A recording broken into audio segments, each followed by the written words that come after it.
Have you ever considered that your actions are not your own? Something I learned is that I let others control me, more specifically, my actions, proving things to them, showing them I am worthy, hiding my feelings from them, and pleasing them so they are happy. My relationships with my teachers and my bosses were often cultivated this way.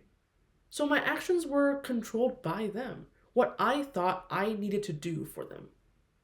On a larger scale, this tells us that there is something wrong with the system, as it tends to promote this dynamic.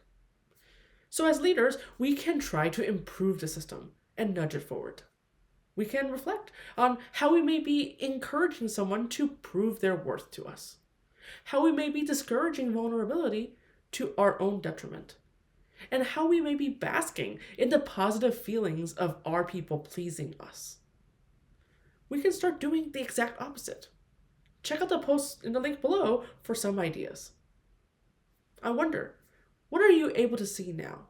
Do you let others control you? And are you in a position to nudge the system? My name is Tiffany Chang, and this is Conductor as CEO, where I'm curious about ideas that help us become better arts leaders. If these ideas resonate with you, subscribe in the link below to receive an email with each new blog post sent directly to your inbox. Thank you, and have a great day.